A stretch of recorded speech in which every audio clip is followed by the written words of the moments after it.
নমস্কার বন্ধুগণ, বাবাজি স্পিক্স চ্যানেলে সকলকে স্বাগত। তো বন্ধুগণ, আপনারা সবাই জানেন যে মোহনবাগান তাদের এএফসি চ্যাম্পিয়ন্স লিগ 2 এর যে প্রথম ম্যাচ ছিল তাজিকিস্তানের তুর্কমেনিস্তানের দল আহাল এফকের সাথে। মোহনবাগানের এটা ছিল এশিয়ান চ্যাম্পিয়ন্স লিগ 2 এর প্রথম ম্যাচ। তো সেই ম্যাচে মোহনবাগান কিন্তু 1-0 গোলে কিন্তু পরাজিত হয়েছে। তো এই হারটা মোহনবাগানের যে প্রথম এসিএল 2 এর প্রথম হারটা ম্যাচে, এটা কিন্তু মোহনবাগান প্রেমী হিসাবে এবং ভারতীয় ফুটবল প্রেমী হিসাবে মোহনবাগানের এই হারটা কিন্তু মেনে নেওয়া সত্যি খুব খুব খুব কঠিন। মানে যদি মোহনবাগান প্রেমী হয় এবং ভারতীয় ফুটবল প্রেমী হিসাবে মোহনবাগান যে এই আহাল এফকের কাছে তাদের এসিএল 2 এর প্রথম ম্যাচটা যে হারবে, এটা সত্যি মানে অপ্রত্যাশিত, খুবই অপ্রত্যাশিত একটা কিন্তু হার। এই ম্যাচ থেকে যে একটা পয়েন্টও পাবে না মোহনবাগান, এটা খুবই অপ্রত্যাশিত মোহনবাগান প্রেমী এবং ভারতীয় ফুটবল প্রেমীর কাছে। তো এই ম্যাচটা থেকে মোহনবাগান অ্যাটলিস্ট কিন্তু ড্র করা উচিত ছিল, কারণ এই ম্যাচটা মোহনবাগানের ঘরের মাঠের ম্যাচ প্রথমত। দ্বিতীয়ত আহাল এফকে টিমটা কিন্তু মোহনবাগানের গ্রুপে যে বাকি দুটো টিম আছে তাদের তুলনায় কিন্তু আহাল এফকেটা ছিল সবথেকে সহজ প্রতিপক্ষ বাকি দুটো টিমের তুলনায়। তো এই টিমটা যেটা সবথেকে মোহনবাগানের গ্রুপের সবথেকে যে চারটে টিমের মধ্যে সবথেকে দুর্বল টিম, যে তুর্কমেনিস্তানের আহাল এফকে, তো তাদের কাছে মোহনবাগান নিজেদের ঘরের মাঠে যে একটা পয়েন্টও পাবে না, এটা কিন্তু সত্যি মেনে নেওয়া খুবই কষ্টকর ফুটবল প্রেমী হিসাবে, ভারতীয় ফুটবল প্রেমী এবং মোহনবাগান প্রেমী হিসাবে, যে তারা একটা পয়েন্ট এই আহাল এফকের থেকে নিজেদের ঘরের মাঠে একটা পয়েন্টও তারা কিন্তু পেল না, অ্যাটলিস্ট ম্যাচটা ড্রও করতে পারলো না। এটা সত্যি মানে মেনে নেওয়া যাচ্ছে না মোহনবাগানের এই হারটা বন্ধুগণ, খুবই কষ্টের এই হারটা। কারণ এর পরের যে দুটো টিম আছে যাদের সাথে এর পরের ম্যাচ মোহনবাগানের 30শে সেপ্টেম্বর যে ইরানের আবার অ্যাওয়ে ম্যাচ আছে, ইরানে গিয়ে সেখানকার টিম সেফাহান এফসির সাথে খেলবে। সেটা কিন্তু অনেক অনেক কঠিন ম্যাচ, এই আহাল এফকে ম্যাচটার থেকে বহু গুণে কঠিন ম্যাচ। তো সেই ম্যাচটা এবার গিয়ে বাইরে অ্যাওয়ে ম্যাচে গিয়ে কি করবে, সেটা কিন্তু খুব বড় একটা কিন্তু প্রশ্নচিহ্ন কিন্তু মোহনবাগানের কিন্তু তুলে দিয়ে গেল যে যে এই পারফরমেন্সের পর মোহনবাগানের।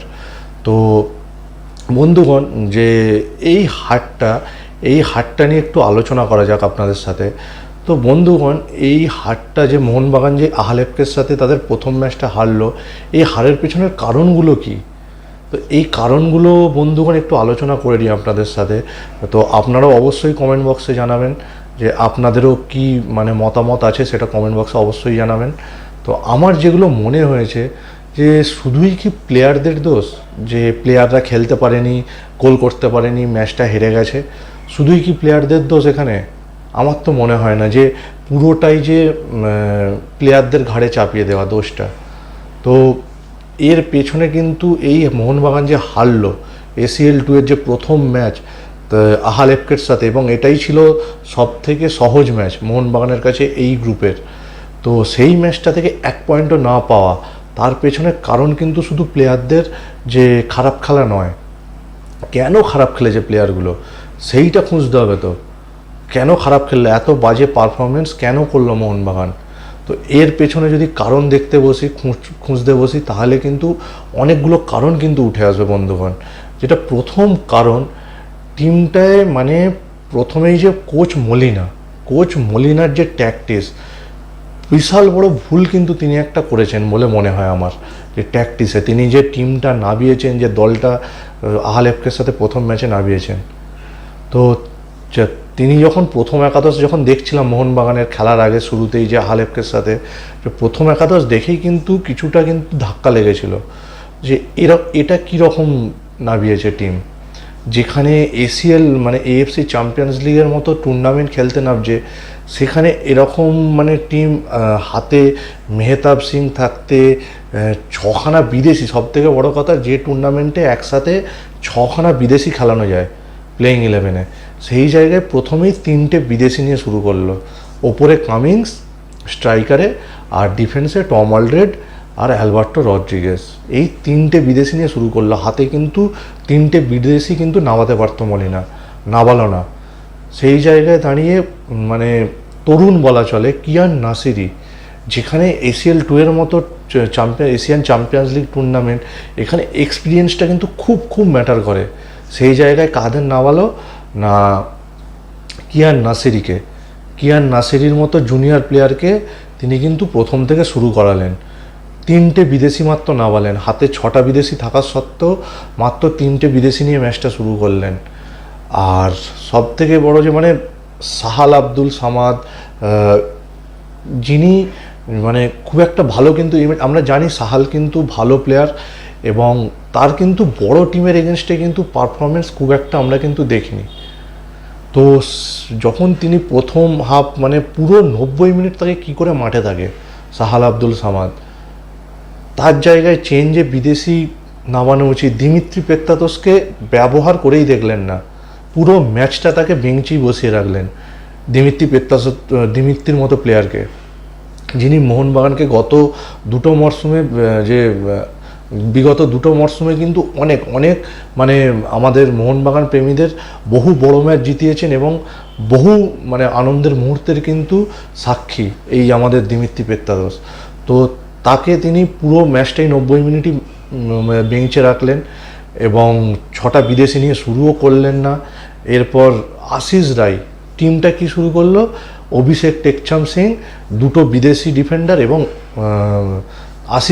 আশিস রায় কী করে আসে এই টিমটায়, মানে যেখানে আপনার তাহলে সই কেন করালেন মেহতাব সিংকে এত কোটি টাকা দিয়ে, এত মানে নামি প্লেয়ার, ভারতের মেন ডিফেন্ডার তিনি, ভারতীয় টিমে খেলা ডিফেন্ডার মেহতাব সিং, তাকে তিনি মাঠের বাইরে বসিয়ে রাখলেন, বেঞ্চে বসিয়ে রাখলেন, না বলেনই না।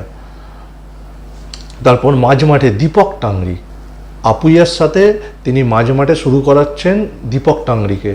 কেন মলিনা, কেন এইটা, কেন দীপক টাংরি কী করে আসেন? মানে দীপক টাংরি আমরা কি জানি, তিনি ডিফেন্সিভ মিড, তিনি ট্যাকল করবেন, ফাউল করবেন, এইভাবে মানে অপোনেন্টের অ্যাটাকগুলোকে তিনি আটকাবেন, ব্লক করবেন। তো এই হিসাবেই আমরা দীপক টাংরিকে চিনি। তো দীপক টাংরিকে নামানোর মানেটা কি? তার মানে আপনি প্রথম থেকেই মানে আপনার স্ট্র্যাটেজিটাই গণ্ডগোল ছিল মলিনা কোচ হিসাবে, যে আপনি প্রথম থেকেই তার মানে জিততে চাননি, আপনি আটকাতে চেয়েছেন, কোনো রকম আটকে 1 পয়েন্ট নেব। তো এই ম্যাচটা থেকে যদি 1 পয়েন্ট আশা করেন আপনি, তাহলে বাকি যে টিমগুলো সেফাহান এফসির সাথে এবং আল হুসেইনের সাথে আপনি কি করবেন? এখানে যদি 1 পয়েন্টের আশা করেন তাদের সাথে, তো তাহলে মানে কত কম গোলে হারা যায় সেইটা আপনি সেই হিসাবে নামবেন। জেতা তো দূরের কথা, ড্র করা তো দূরের কথা, আপনি কত গোল কম খাবেন সেই হিসাবে তাহলে তো শুরু করবেন। এই ম্যাচে যদি আপনার স্ট্র্যাটেজি, যে টিম সিলেক্ট করেছিলেন আপনি, সেই টিমটা দেখি আমার কিন্তু প্রথমেই মনে হয়েছিল যে এই কি টিম নামিয়েছে, এটা কি কোনো রকম ড্র করার জন্য টিম নামিয়েছে, মানে জেতার কি কোনো ইচ্ছা নেই মলিনার? তো সেইটাই কিন্তু সঠিক হলো। তো ম্যাচটা তিনি ড্রও করতে পারলেন না এবং হেরে বসলেন ম্যাচটা।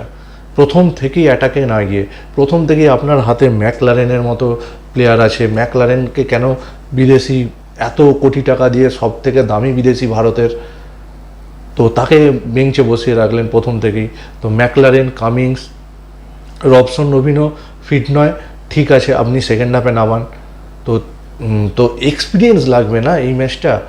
এশিয়ান চ্যাম্পিয়ন্স লিগের মতো টুর্নামেন্ট, যেটা আমরা বিগত মানে কয়েকটা বছর ধরেই যে আমাদের এশিয়ার যে মানে প্রতিযোগিতাগুলো, এফসির প্রতিযোগিতাগুলো, আমাদের মোহনবাগানের পারফরমেন্স খুব খারাপ, এই নিয়ে কত কথা শুনতে হয়। তো এইবারে যখন এত ভালো টিম করেছেন, এত সুযোগ ছিল যে এই রকম যে প্রথম ম্যাচেই আপনি সহজ প্রতিপক্ষ পেয়েছেন, যেখানে মোহনবাগানের market value, transfer market value 70 কোটি, সেই জায়গায় এই টিমটার মার্কেট ভ্যালু মেরে কেটে 5 কোটি। তো 5 কোটির টিম আর 70 কোটি টিম, যেখানে আপনার হাতে 70 কোটির টিম, সেখানে আপনি 5 কোটির টিমের এগেনস্টে কী করছেন না, ড্র করার জন্য প্রথম থেকে নামছেন। এদিকে কিন্তু প্রেস মিডিয়া বলছে না আমি জেতার জন্য নেমেছিলাম। তো এই টিমটা দেখে মনে হয়েছে যে এটা জেতার জন্য আপনি টিমটা সিলেক্ট করেছিলেন? কখনো মনে হয়নি, বিশ্বাস করুন। এই টিমটায় কিয়ান নাসিরিকে দেখে, দীপক টাংরিকে দেখে, আশিস রায়কে দেখে কার মানে কোন মোহনবাগান সমর্থক বা ভারতীয় ফুটবল সমর্থক ভাববে যে আপনি ম্যাচটা জিততে নেমেছেন? ACL2 এর মতো ম্যাচ, এটা তো ছোটোখাটো কোনো ISL এর ম্যাচ না। তো আর কিছু বলার নেই। প্রথমতই যেটা মলিনার ট্যাকটিসে প্রচণ্ড কিন্তু প্রথমেই কিন্তু টিম সিলেক্ট করতেই তিনি কিন্তু ভুল করেছেন। মানে 6টা বিদেশিকে জায়গায় তিনি 3টে বিদেশি নিয়ে শুরু করেছেন, মানে ইনএক্সপিরিয়েন্স প্লেয়ারগুলোকে নামিয়েছেন, দীপক টাংরি, কিয়ান নাসিরি, আশিস রায়ের মতো প্লেয়ারকে নামিয়েছেন, যেখানে তার হাতে অনেক বেটার অপশান থাকতেও।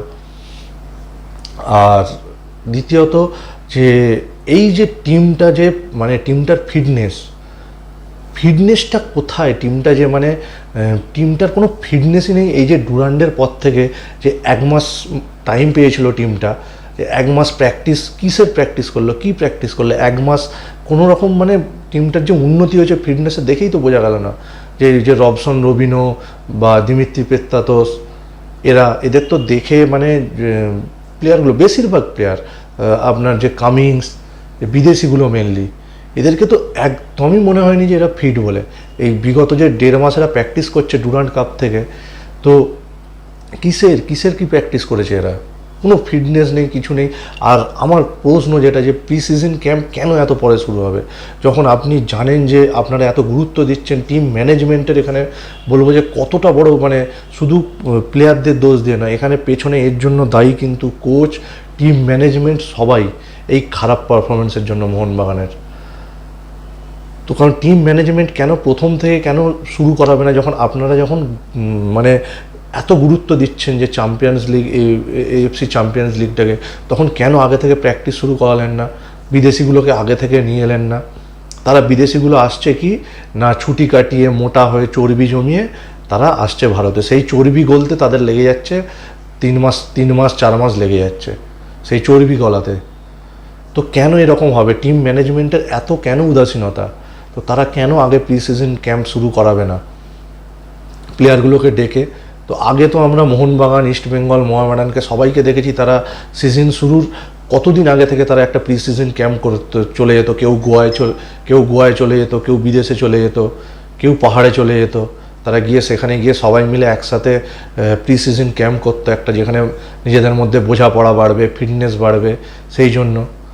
কিন্তু সেইগুলো কোথায়? সেই যে এত মানে আমাদের ফুটবল নাকি এত টাকা এসছে, ফুটবলে প্রফেশনাল হয়েছে ফুটবল, তো কোথায় কিসের প্রফেশনালিজম?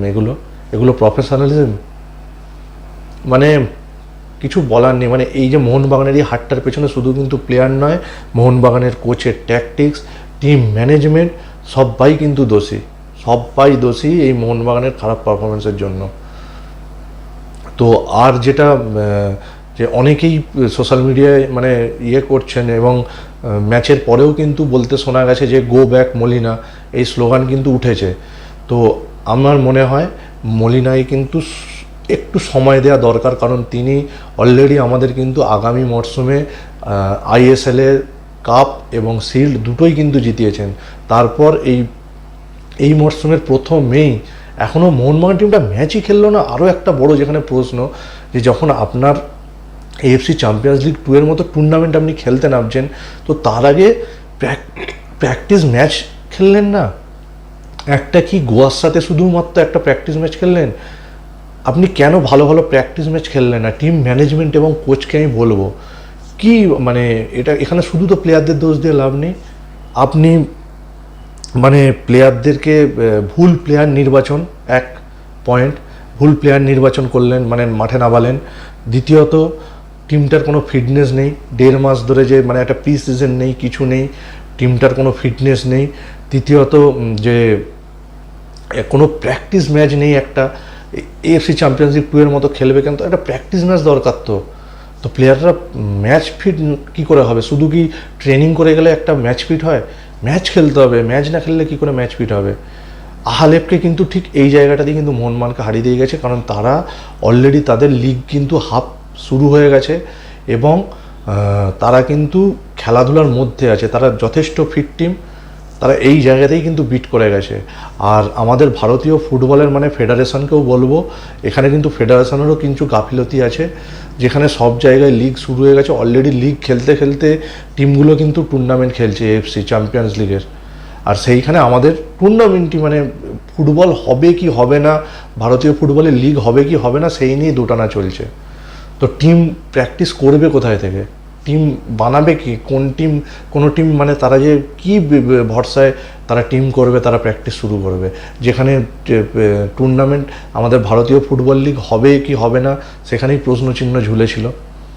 তো যাই হোক, এইগুলো আমার মনে হয়েছে বন্ধুগণ, এই কারণগুলো মোহনবাগানের কিন্তু হারার জন্য। আর খুব খারাপ, এই হার মেনে নেওয়া যায় না সত্যি।